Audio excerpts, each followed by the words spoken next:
Good evening, everyone. Thank you for joining us tonight to talk about FAFSA and a little bit about the scholarship process here at the University of Wisconsin River Falls. So my name is David Toles.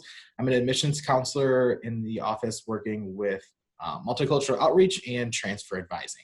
And I have Robert with me. Let him introduce himself. Hello, everyone. My name is Robert Bode. I'm the Director of Financial Aid and Military Veterans Student Services here at UWRF. Glad to have everyone with us today in a rather virtual environment. And I oversee our offices, and we're really here to help students and families figure out the best way to finance their college educations.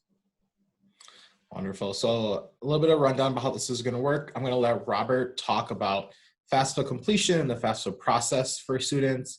I'll talk a little bit about the scholarship process for students, and then we'll have time at the end for a live Q&A for families and students to ask questions as they're coming up. So if anything comes up, go ahead and throw it in the Q&A box, and we'll be sure to answer that at the end. But Robert, you want to go ahead and get started?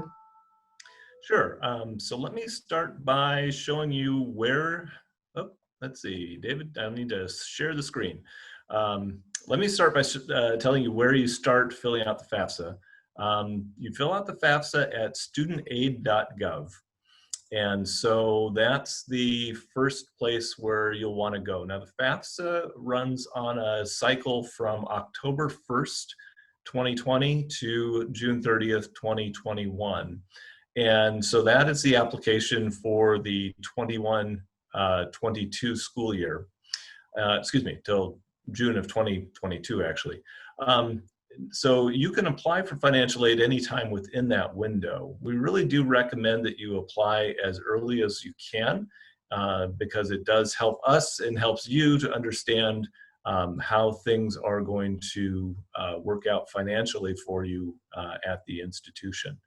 And so that's the first thing you'll want to do is, and again, the website is studentaid.gov.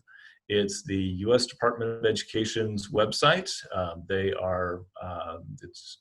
It's the place you want to go. So there are some places that will say, hey, we'll fill out your FAFSA if you pay us a certain fee, or the FAFSA is really challenging and you don't want to do it alone. Those places you don't have to go to, and we recommend strongly that you do not. You never have to pay a fee to fill out the FAFSA. If you have questions, you can contact our office. We are more than welcome to talk you through the FAFSA process and help you with any questions you have. So let me start, again, just show you real quickly. You should see coming up on your screen now the FAFSA website. And so I think that's the right one. So let me go ahead and just double check on that one. So.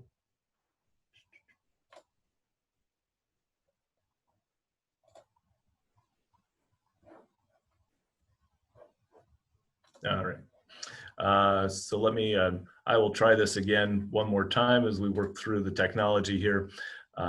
So this is the FAFSA website. And it's really not picking up the right one here. So I will go to my next option here, which is my presentation. So I'll walk you through the FAFSA here. And this will show you, see if we can get the right one. Okay, so this will show you very quickly how you go about filling out the FAFSA and what steps you need to take. And so the first thing you're going to want to do in filling out the FAFSA is you're going to want to get a federal student ID. And this is something that both the student applicant and the parent will need to obtain. And basically, it's going to work as your electronic signature. And so you're going to use it for signing the FAFSA when you're completed. You're also going to use it for completing the master promissory note if you take out any student loans. And if you do take out student loans, it's your key basically to getting in and looking at your student loan history. and being able to look at how much you borrowed, and being able to work with repayment plans as well. So it's a very valuable user ID and password that's actually going to last you a long time. And so you do want to take very good care of it. You want to keep it in a secure place. Don't let anyone else use it. That is illegal. There are laws against allowing someone else to use your FSA ID, so you don't want to do that. But make sure that you are filling out and starting the process there. And so to fill out an FSA ID, you're going to create an account. It's pretty much like anything else you do on the web. You have an account where you're going to provide your basic information. You're going to create an account password and an ID, provide contact information. You have contact preferences. So if you want to be contacted by email or text message, you can do it either way. You have your challenge questions. So it's very much like your standard, any kind of interaction with any kind of commercial websites. I'm just going to skip through the rest of this so that we don't take up a lot of time. So once you've completed your FSA ID, you'll want to go back then and start the FAFSA. And again, FAFSA opens for the 21-22 cycle in October of 2020. Something to be aware of is that during the months of October through June of 2021, we're actually running 2 FAFSA cycles. So you can be applying for the current year, or you can be applying for the next academic year. And you want to make sure that you're selecting the right year when you're choosing which FAFSA to fill out.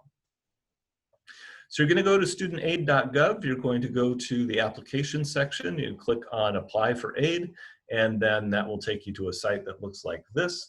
And then you say that you want to log in, and it will start walking you through the process. There is some information about state deadlines. Wisconsin really doesn't have a state deadline, and so it is for Wisconsin state aid, it is really more of a first come, first serve kind of thing. So again, applying early is very important in order to secure the maximum amount of financial aid for which you qualify.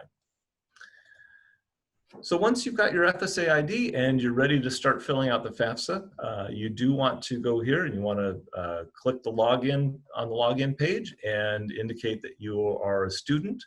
One of the nice features of the FAFSA on the website, and I should mention there's also an app that you can use. So if you want to do this from your phone, that's entirely acceptable and actually works pretty well. So there is a mobile app that you can do as well. I'm just going to show you the web pages today.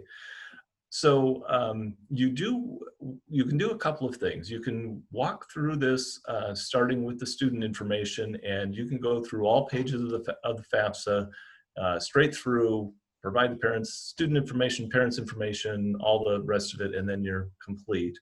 Or you can start filling out the student information, and then as a parent, you can come in and fill in your information after the student's completed theirs. So you don't necessarily have to be in the same physical location using the same computer to get everything completed. You can do it at different times. As you're working through the FAFSA, one of the things you'll notice is that it saves frequently for you. So every few pages that you go through, it will go ahead and save that page. So the next part that you're going to do when you get here is you're going to create a save password, essentially, a save key. And a couple of tricks on this particular page is your save key is up to 6 characters or digits long. And the website is not going to tell you if you create something that's longer than that. So if you create a password or a save key that is, say, new user, being 7 characters long, this page is going to truncate at the 6th character, and your key will be new use. But every time you go in there and you try to enter in new user, it's not going to work. And so be aware of that. It is only 6 digits or 6 characters. So choose something that you'll remember easily so that you can come back and correct and update the FAFSA as necessary. So the next pages are asking about just basic information here. So it's going to be student name information. It's going to be, obviously information about, oh, I just lost my place here. Information about, that you are using a federal website, and you do have to, be aware that there are laws around providing false information on these pages. And so be sure to be very careful with the information that you're providing.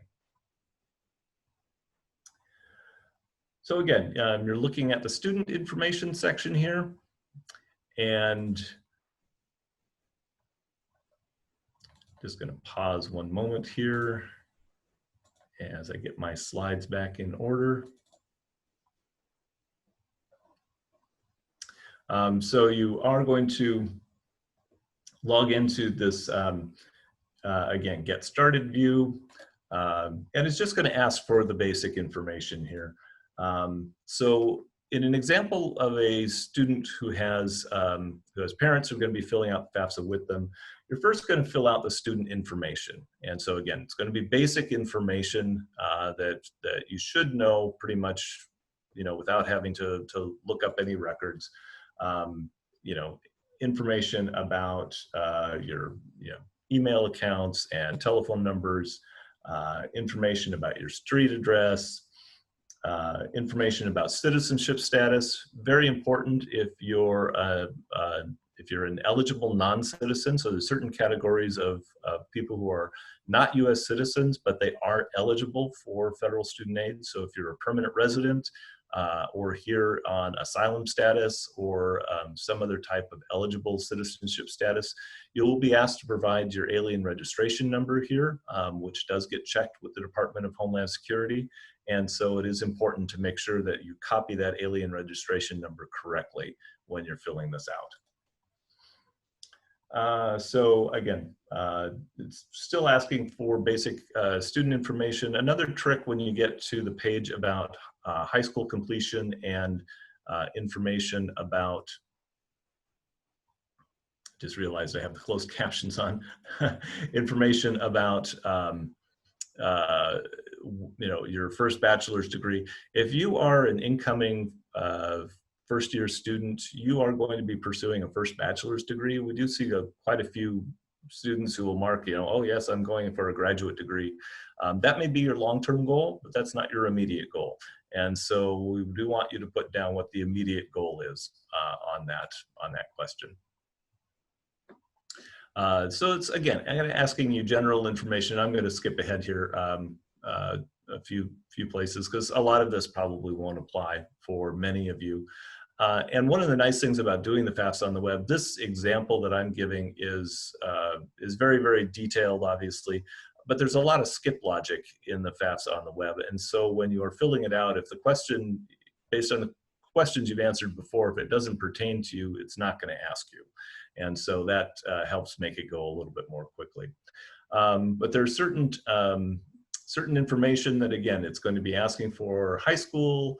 It's going to be asking for colleges. Which colleges do you want to send the FAFSA to? And you can send the FAFSA to up to 10 different colleges. And so you can send it, if you've got 10 different schools you're considering, you can send it to all of them.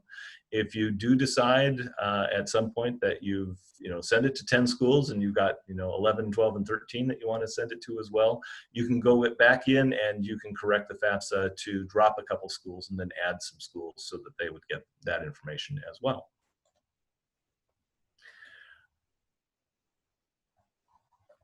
One thing it also asks is your housing plans. And so when we get this information from the U.S. Department of Education, we're going to use what you report here as your planned housing for the school year. So if you think you might be living on campus, and I realize that, if you're filling this out in October, November, fall is still many months away. But if you think you might be living on campus, you'll want to, put that down. And then if you change your mind, or if it turns out that you're not going to be living on campus, you'll be living at home, you can call our office and let us know, and we can make that change internally. You don't have to file a correction to the FAFSA to change your housing status. You can do that directly with the school. The next section really here starts to ask about questions that are really going to lead to whether the particular student has to provide parental information on the FAFSA. So there's questions about marital status, questions about whether the student has children that they support or other dependents that they support, questions about veteran status or if you're active duty military. All of these questions are designed to determine whether the student has to provide parental information or not. And so again, it's very important to answer these questions honestly, because if you don't answer them honestly, we may be required to come back and verify some of this information, and that can take some time and delay your application.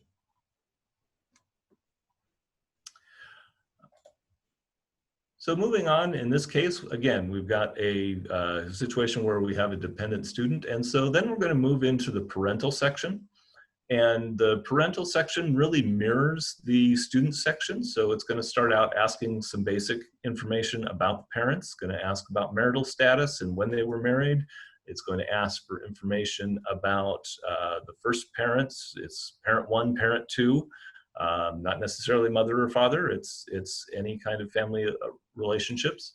And that includes family relationships where the parents are maybe living together but not necessarily married. And so in that situation, you would still file as if you were legally married parents.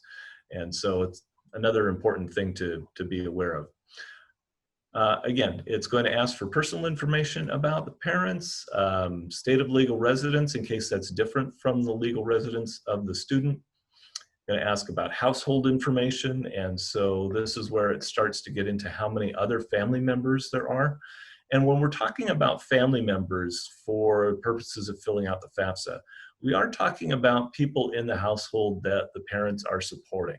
And so if you're a parent and you're providing, say, more than half of the financial support for one of your own parents, so a grandparent to the student, and that person is living in your household, that would be considered a dependent. And so it's not just limited to children. It could be a person who's living in the household who's dependent on you financially. You're providing more than half of their financial support, and they are living with you, and they expect to live. That situation is expected to continue for the entire year. Moving on, then we get into kind of the heart of the FAFSA information. This is the tax information that's requested, and so this is going to be information when you're filling out the FAFSA from the 2019 tax form.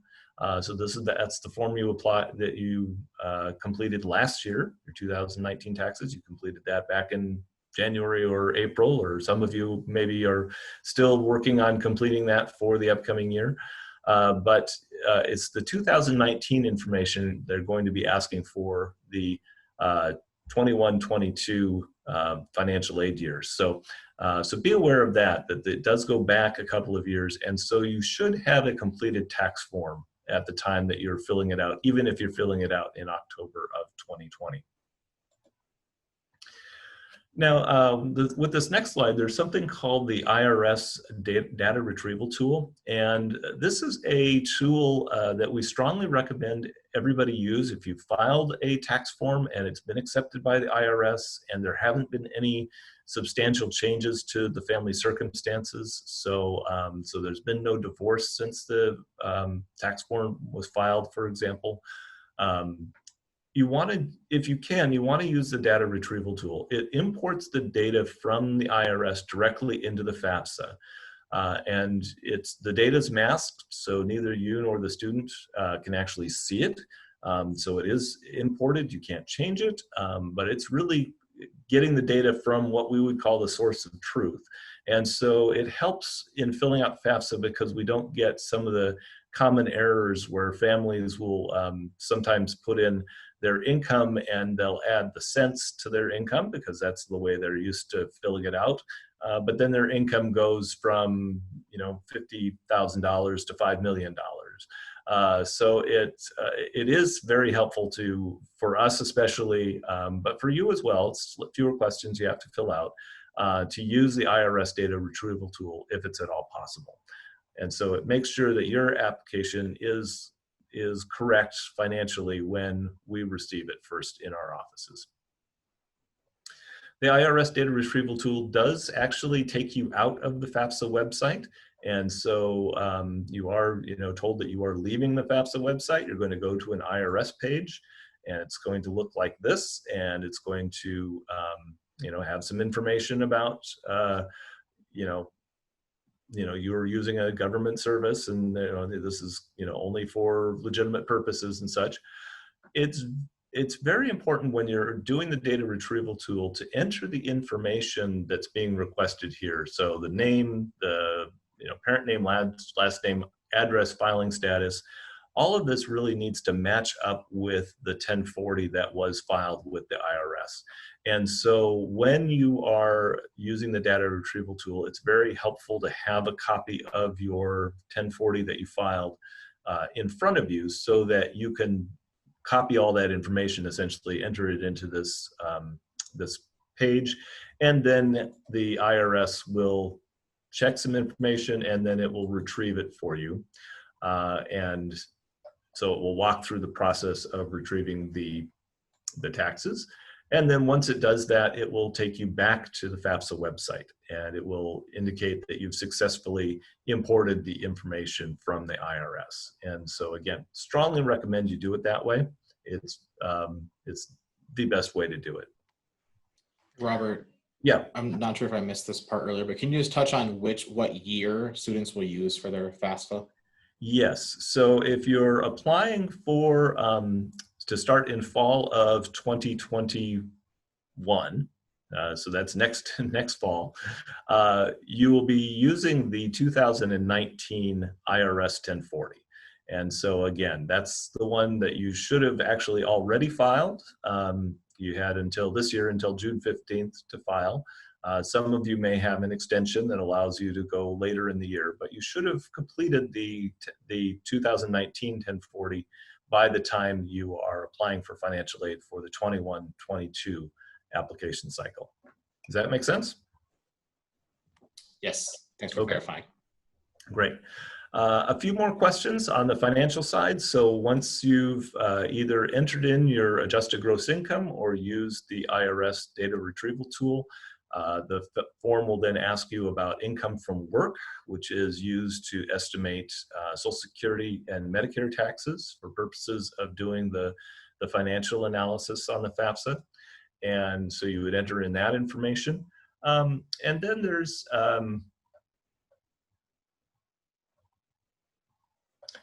there's information about whether the form is going to ask for asset information or not. And so that's going to be driven in part about how much adjusted gross income you had and what schedules were filed.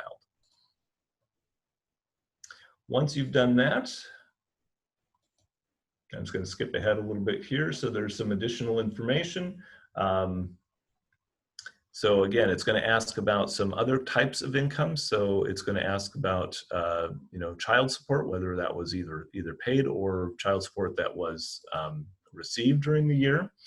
It's going to ask about any, again, any other untaxed income. So, so for example, if you're a pastor and you're receiving a housing benefit as part of your compensation package from your church, that constitutes untaxed income. It's something that has to be reported. Then we'll get into the section on parental assets. And again, as I mentioned earlier, there's certain skip logic to the FAFSA. And so if you, depending on how you answered some of those earlier questions, it may or may not present this page to you. But if it does present this page to you, what it's looking for are assets that you have that are what we call qualifying assets. And so these are things like the money that you have in your cash savings or checking accounts. It's information, it's money that you have in, say, mutual funds or that you have in investments, but it's not money that you have in, say, a qualifying retirement account. So if you have a 401k plan or a 403b plan, something like that isn't considered an asset for purposes of filling out the FAFSA. Nor is it looking for home equity. So your home is not included when evaluating your financial strength for purposes of determining your eligibility for aid. If you have a rental property, however, so perhaps you own your own home, but you also own a second home that's a rental, that rental property is considered an investment and would be counted as an asset for the family. So your personal residence where you're living, it does not count, but any rental property that you have does count. If you have a business or you have a farm,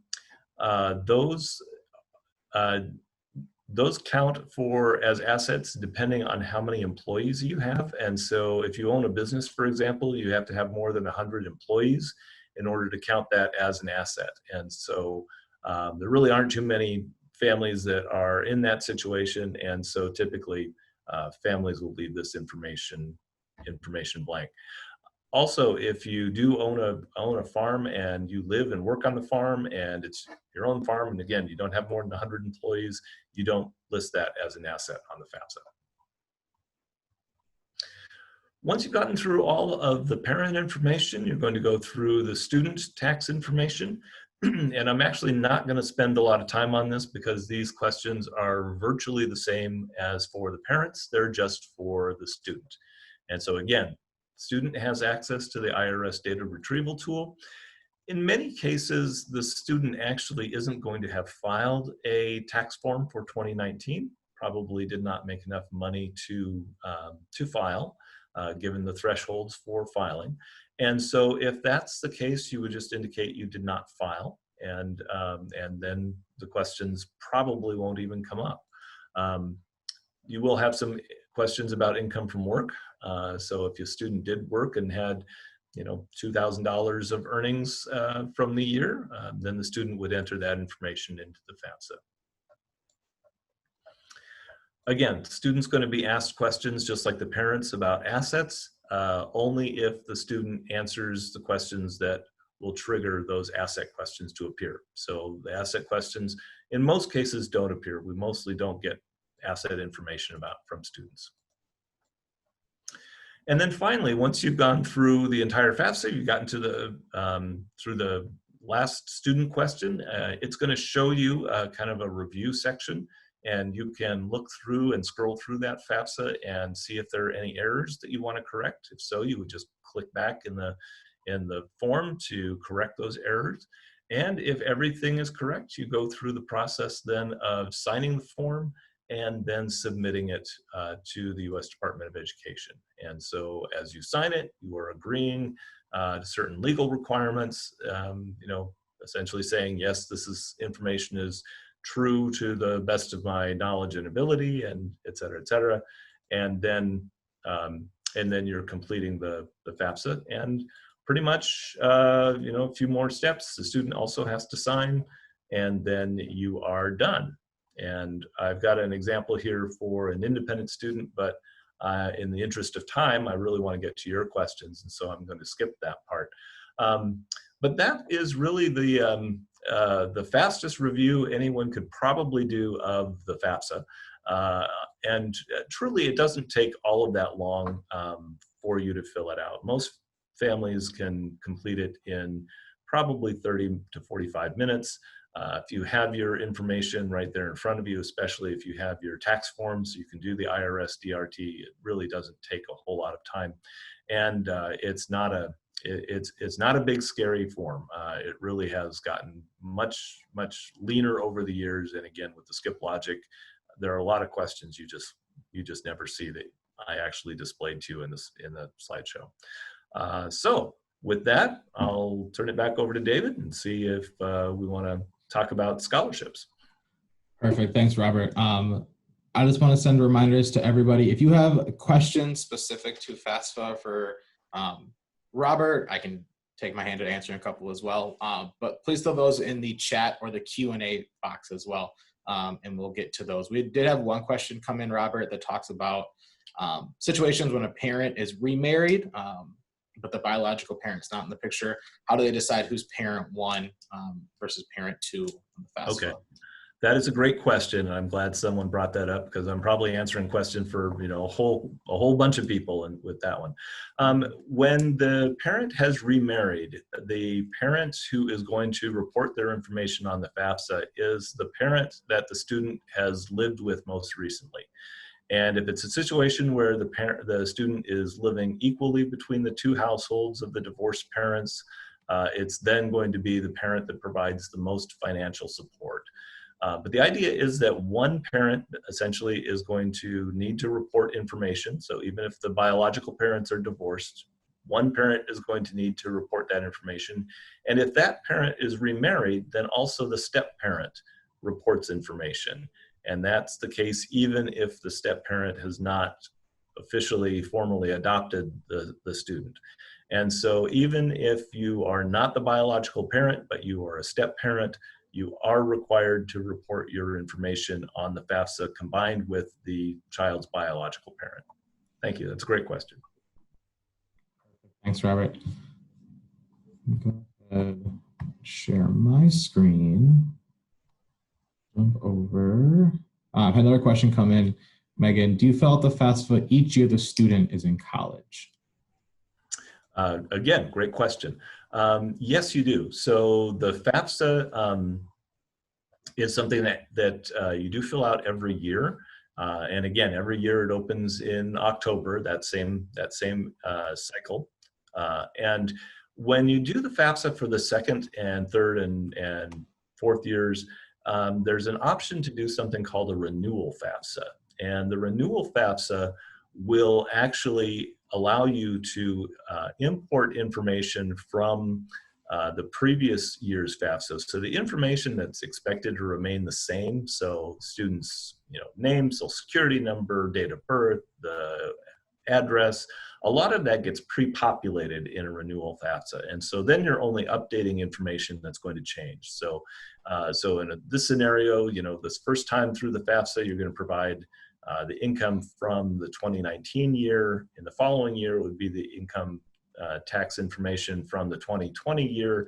And you would basically be doing the renewal FAFSA. So that's all you're ultimately going to be entering into the FAFSA, is just the updated income and asset information. So it's very convenient, works very, very nicely, and saves you a lot of steps in filling it out in future years. Perfect. So I want to touch a little bit on scholarships. This will not be as long as the FAFSA piece. I really wanted to focus heavily on the FAFSA piece because I know that can be kind of daunting for a lot of families out there. So I want to make sure we gave you some really great information about that, and save a lot of time at the end for anyone who has additional questions for us as well. But financial aid for students also includes scholarships oftentimes on campus. And so definitely want to hit on what scholarships look like for our students at the University of Wisconsin-River Falls. So we've got a couple different pots of money for our student scholarships, we call it. So we have first year student scholarships, and those scholarships are for all of our incoming first year students. We are a test optional institution for both admission and for scholarships. That means that we are not going to require an ACT score or an SAT or any standardized test for scholarship purposes. So students are not going to be penalized by not having standardized tests when it comes to scholarships. The students will fill out a scholarship application that opens on October 1st, so it doesn't coincide with the FAFSA. So I'm encouraging students to fill out, when you fill out one, fill out the other. That way you have both done at the same time. Once you fill out that scholarship application, that will open up the opportunity for all of our scholarships on campus for our first year students. And so we have first year student scholarships. There's a couple of specific ones. So Chancellor's Scholars is a group of students that's full tuition or half tuition scholarship. It's a very competitive scholarship on campus, very high academic marks for student in that scholarship pool. Falcon Scholars also has high academic marks, but a broader pool of students in there. Falcon Scholars is $1,000 per year for all 4 years, and then there is a stipend for education abroad or undergraduate research experiences in there. Our Diversity Success Scholarship supports students who are first generation, students who come from low income backgrounds, and students who are underrepresented minorities at institutions of higher education as well. So supporting our campus values around diversity and inclusion too. Again, once you fill out the scholarship application on October 1st, you'll have until January 1st to submit that. And then that is a partnership that works with a bunch of different folks across campus and getting that information out and back to students. Robert, you want to talk a little bit about the timeline for students when they fill out the FAFSA? When can they expect to hear back from your office with a financial aid letter? Sure. So a couple of things with the timeline of filling out FAFSA and also the scholarship applications.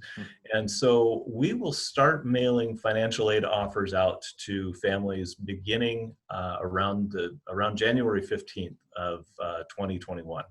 And so what we'll try to do with those is, if you have filled out the FAFSA prior to that and that everything is complete, there's always some documents that we may need to request from families, and so we need to get those in and reviewed and corrected if necessary.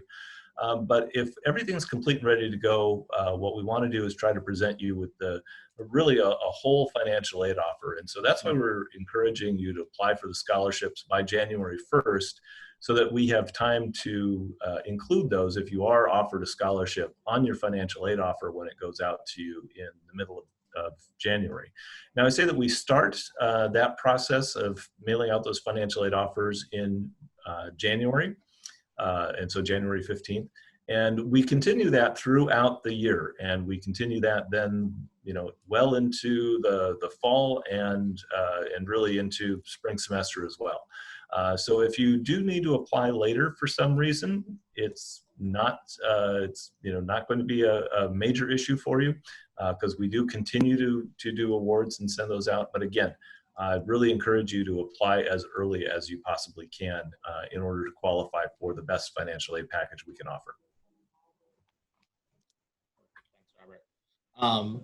As we're talking about financial aid and scholarships, I do want to talk a little bit, just kind of give a brief overview of what the kind of overall tuition number looks like for us. Those folks are viewing in either from Wisconsin or Minnesota or other non-resident students as well, just so you kind of have an idea of what our overall tuition and cost of attendance looks like. And so you can see the full breakdown listed here based on tuition, living on campus, meal plan on campus, and then your overall cost in the red as well. A couple things I note, our overall tuition costs include your student fees, so all the fun things students will do on campus, access to all of our facilities, access to all of our student support services and academic support services, and textbooks are also included in our tuition number for students too. So as you are thinking about cost of attendance overall at institutions, just kind of gives you a rough picture for what that will look like, could look like for you. I'm going to encourage folks now to take the time to send in all those questions that you have. So go ahead, throw them in the chat box, throw them in the Q&A box, and then me and Robert would be happy to answer any questions you have about the scholarship process, filling out the FAFSA or the financial aid process. I can also answer any other questions you have on the admission side or the application process itself. The one thing I'll also add when it comes to admission is, in order for you to get a financial aid award or for you to qualify to get into our scholarship pool, you will need to be admitted to the university. So our application is live now, so students can fill that out anytime. There has been a donation from the WRF Foundation to cover application fees for students during the month of September. So I do encourage students who want to apply in September, because the application fee will be covered by our alumni folks in the UWRF Foundation as well. And the application is available at uwrf.edu, it's UW system application. We've got a couple questions coming in. Where does a student go to find the scholarship application?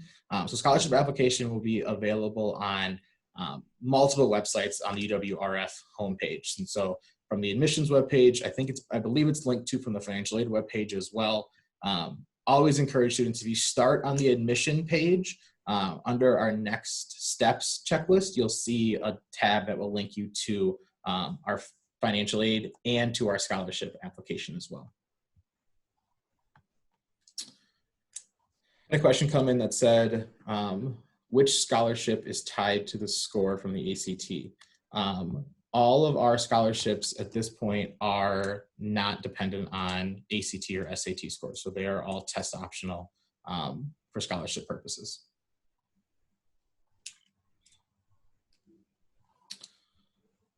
Anything you want to add or that I missed, Robert?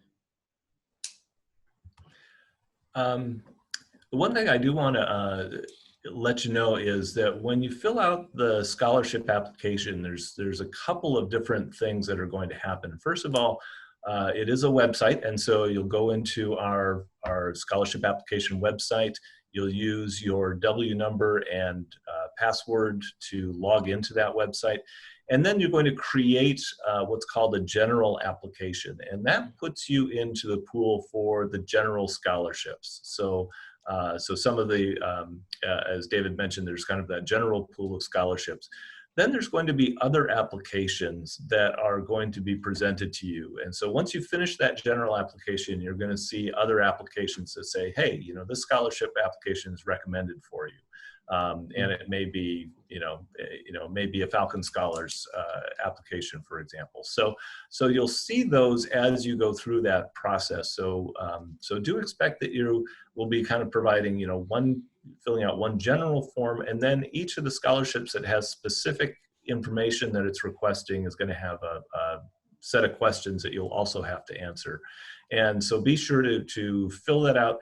And by all means, please, once you're done, please hit the submit button. We do see a lot of those scholarship applications that just never quite get finished. And it's always kind of frustrating because we look at them and go, oh, that's a really good applicant, but they just didn't submit their application. So do make sure that you go through all of those steps so that you can be considered for all the scholarships we have to offer. Perfect. I'll add to that, just know that we're here to support you through the process. So if you have questions about the FAFSA, you get stuck on a specific question, please go ahead, give us a phone call. We'd love to send us an email. We'd love to be able to work with you through that process. If you're filling out the scholarship application and not really sure what something is asking for, please go ahead and reach out. We'd love to work with all of our students through the application process, the FAFSA process, and through our scholarship process too. Take this as kind of our last call for questions. I'm not seeing anything else coming through, but if anyone else has anything that they want to ask, please go ahead and throw that in the Q&A or the chat box now. Again, please reach out if you have any additional questions. Both financial aid office and the admissions office is here to help students any way that we can. Otherwise, I just want to say thank you all for joining us tonight and hanging in there and listening. I want to say thanks, Robert, over in financial aid, for joining for this session and talking about all the fun things that the FAFSA is. So thank you all and have a great rest of your night. Good night. Thank you.